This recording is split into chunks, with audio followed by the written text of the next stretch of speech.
புகழ் அவரோட ஏரியாவில் 2 பிள்ளைங்களுக்கு நம்ம கருத்தடைக்கு சப்போர்ட் பண்ணோங்க. ஸோ அதில் ஃபஸ்ட்டு வந்து இந்த ப்ரௌன் கலர் தான். நான் ஏன்டா சப்போர்ட் பண்ணுறேன், எதுக்கு நான் பண்ணணும் அப்படின்னு பார்த்தா, இதில் தூக்கி தரக்கு ஃபீடர்ஸ் இருக்காங்க. அந்த பிளேயர் தூக்கி போய் ஆப்ரேஷன் பண்ணுறதுக்கு புகழ் அவர் பண்ணுறாரு, போஸ்ட் கேரும் அவரே பார்க்குறாரு. அட்லீஸ்ட் நம்மளால் இந்த சப்போர்ட்டாவது பண்ணாட்டினா, பிள்ளைங்களை தொடுறாங்க, அவங்க சைடு கொஞ்சம் முயற்சி பண்ணிட்டாங்கன்னா கண்டிப்பாக நான் சப்போர்ட் பண்ணி கை தூக்கி விடுவேங்க. அதே மாதிரி புதுசாக வரவங்களுக்கு ப்ரையாரிட்டி கொடுப்பேங்க. பிகாஸ் அப்போ தான் ஒவ்வொரு ஏரியாலையும் ஒரு பிள்ளைக்கு பண்ணாலே அங்கே நிறையா மாற்றம் வரும். இது 2வது பிள்ளைங்க, ஒயிட் கலரு. அவங்களும் வந்து அழகாக வீட்டில் லாக் பண்ணி வச்சுருந்தாங்க, தூக்கி கொடுத்துருக்காங்க.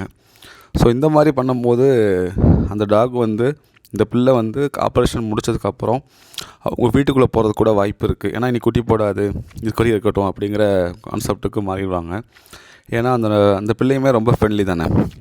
ஸோ அந்த சான்ஸ் வந்து அந்த பிள்ளைக்கு கிடைக்கும். ஸோ லைஃப் இன்க்ரீஸ் ஆகும். அவ்வளோதாங்க, வேறு எதுவுமே இல்லை.